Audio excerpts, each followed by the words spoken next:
right, welcome back in, hockey fans in the Desert Southwest.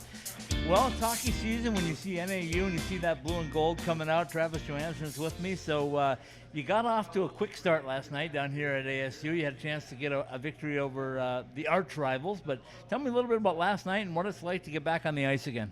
Oh, it's great to be back out there. Yeah, we're in full swing. Quick turnaround from tryouts and camp. We had 2 practices this week and showed up, and the guys put forth a solid effort last night and played a complete 60 minutes, and we were able to come out with the win, so it was nice. All right, so you got game 2 coming up. Last night you got a hat trick from one of your half-year seniors, I guess we have to call him, huh? Yeah, he's half year. We're trying to push him for a full year. It's good to have him back. We've got a couple guys doing that this year, so maybe we can talk him into going for a full year and finishing out full season with us. So tell me a little bit about this roster this year. You lost some guys last year. It seems like you always lose guys, but you recycle guys. You find new guys to come in. So how's this year roster looking on paper and with a little bit of the ice time that you've seen? Deep is one way to explain it. I think we're really deep this year. We've got 5 lines and 9D that add a lot of depth. We lost a lot of skill last year, but I think overall we're a deeper team from top to bottom compared to last year. Okay, when I traveled around the Desert Southwest from the NHL on down, I heard 2 words. Well, actually, I heard 3 words, right? I heard depth, I heard stability, and I heard accountability or character. Your team, I'm guessing, is going to fill that role as well. Absolutely, yeah. We've got some great leadership in the room with Lomax coming back, Jordo. A lot of the veteran guys that are still here, and then we've got some mature junior kids coming up, so they'll definitely hold each other accountable. Good leadership, and just keep the hard work going all year in practices, tempo high, and hopefully carry that into games. You know, it's no secret that you guys score goals. You always seem to be one of the teams that can put the puck in the net, but you also have strong goaltending. Talk a little bit about your goaltending this year. We do. Christian Ross, he's a kid that played D3, took a year off last year, and stepped up last night, shut down 36 shots, had 39 on him, so a good game. And then we've got a freshman, Taz Joplin, had a good camp and tryouts, so we're anxious to see him in game mode here coming up shortly. Ross has got to start again tonight, okay. But Taz will be in there shortly, and just game mode, get him in there and see how he does. So you made the trip down here for the weekend, but now it's on the road again shortly, right? You're going back up to play in a little mini tournament type thing? Yeah, we've got next weekend off, and then we're heading to Boise. We drew UMary up there, Williston, Weber, and Boise. So that's a good test, huh? That is a good test, yeah. Big 4-game weekend. It's going to be a good test of our depth. Try to get everybody in the lineup, and going to be a tough, grueling weekend, but that's how those showcases go. I hear you. Well, we talked a little bit about this summer about the growth of the game and the number of players that came out. I'm guessing you heard about the number 120 plus players that tried out for ASU's program. So did you see that depth last night in that D2 program here? We did. They were a lot better team than they were last year, yeah. I feel. And with 120 kids, that's got to be tough for their coaches, right. To fill those 2 rosters. We don't have that problem. We had about 65 at tryouts. Right. So a little easier on us than them shuffling through 100, 129, 130, whatever it is. But a lot better team than last year, for sure, with the team we played last night. And, a little more time together, I think, they're just going to get better down the road. All right, final question for you. Keep making an annual trip to the national tournament. I know you want to continue to push and get that national championship. Does this team look different than any other years in the past? I wouldn't say different. We've just got to keep the same mentality. Yeah. Keep up the work effort, stay together in the room, and consistency. No matter who we're playing, we've got to show up every night and be the same team and work hard and push that pace for 60 minutes every night. I know you guys always want to finish and get that auto bid because it makes it much easier than having to battle through the regional part of it. So getting off to a fast start is probably pretty important if you're going to get that auto bid, right? It is, because last year we didn't start off very well. I think we went 1-6-1 in the first 8, and getting off to a better start this year is definitely going to help. Final question for you then is the national tournament last year moved to Dallas. You enjoy Dallas? Dallas is great. It's a lot better than Columbus, Ohio. Right, we kind of set you up on that one because everybody tells me that. But Travis, thank you for your time. Good luck the rest of the season, and we'll catch up with you again down the road. All righty. Thank you, Scott.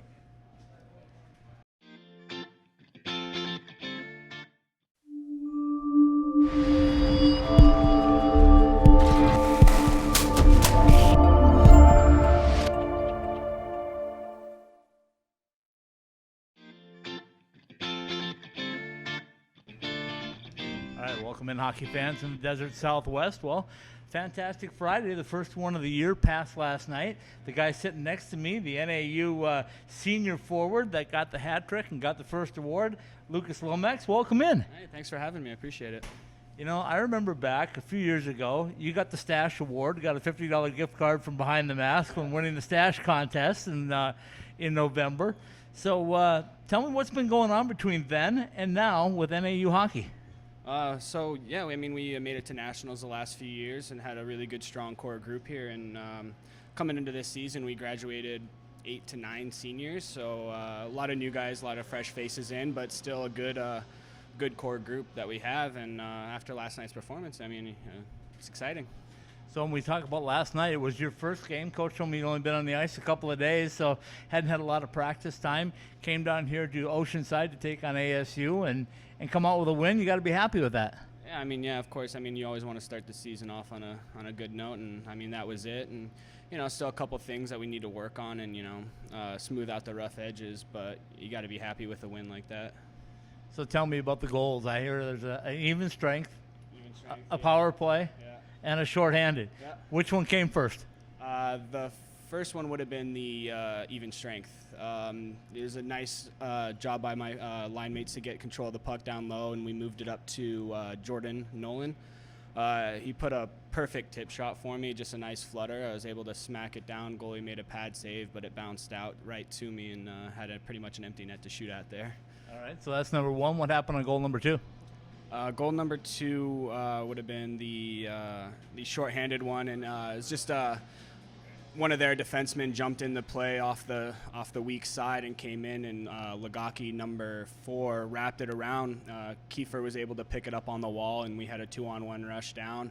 Defenseman laid his stick down. Kiefer threw a nice little sauce pass to me right over. All I had to do was pretty much tap it in. All right, so that leaves the power play goal for last. So what happened on the power play, which you guys are usually pretty proficient at? Yeah, so it was Bushy and I on the wall down low, just working a cycle back and forth and trying to push their forwards back and their defensemen back to give us a little space. I was able to grab the puck off the wall. Bushy set a nice pick for me. I was able to step in through a couple of guys and pick the corner. So when you've only had a couple of days of practice to start a season like this, obviously you're playing on instincts for the most part, right? Yeah.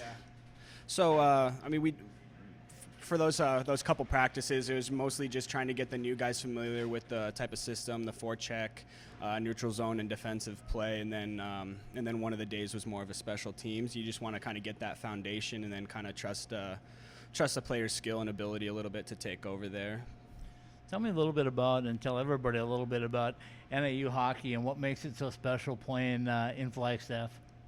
Well, for one, you got the altitude, so that's a little bit of an advantage for us when we're coming down playing teams like this. I just don't seem we don't get tired. But I don't know, it's just a great experience up there. It's, a small town, mountain town, beautiful campus. The guys, we're all really close. So, we always have a good time. We take hockey seriously, but we also like to have fun too. But you guys are so competitive that every year you find yourself at the top 1, 2 in the West, so you're always getting that automatic berth. What's the key to getting that? Is it just starting fast? Is it playing well all the way through, or is it just the guys you have on the roster? I think a little bit of both. All of the above there. It's building that chemistry with the team and kind of having that urge, that drive to go to bat for your teammates. And that's kind of where it starts. And then once you have that, and then it's just the skill over time building and doing the little things with the team that kind of build to that stage. Obvious rivalry is right here with ASU, but you guys play a lot of other tough schools with GCU and everybody else. So What's the thing about playing down here in the valley where you're from and get a chance to do battle against the guys in maroon and gold? Yeah, it's a lot of fun. You know, the games are pretty intense. They get a little chippy, which is to be expected. But it's also, you know, you have that mutual respect for each other a little bit, I think.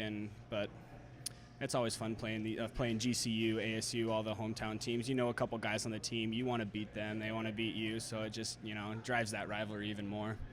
All right, final question for you. You've been around for a while now. You've seen the growth of hockey in the Desert Southwest. Were you surprised at just how fast things have exploded down here with the caliber of talent, not only in the club level, but also at the NCAA level down here? It surprises me a little bit, but once ASU went NCAA D1, you don't really have to sell that school. I mean, it sells itself, really. Like, you get to come to the rink in shorts and flip-flops, have pool parties year-round. So, I mean, they're obviously getting a lot of high-caliber talent. You have Briere's son, Doan's son coming in. So, I mean, it's cool. It's really cool to see. And I had a couple buddies that played on that team, and it's cool to watch them, you know, get those opportunities and play at that high level. And I mean, it's great for the state of hockey. We have pros that live here now, that stay here now, so they're coaching our youth, and that's just getting us more exposure, those better players going on to higher and higher levels. Lucas Lomax, thanks for the time. Way to start us off, right, with a hat trick for the first fantastic Friday. Keep it rolling, and I know you only got a semester left, but tell us what you're going to be graduating with at the end of this semester. I'll be graduating with a degree in exercise science, and then I'm going to take a shot at firefighting and do that while I go to grad school for PT. Very good. We wish you the best of luck the rest of the way, and keep scoring goals. That's what you do, right? I'll try my best.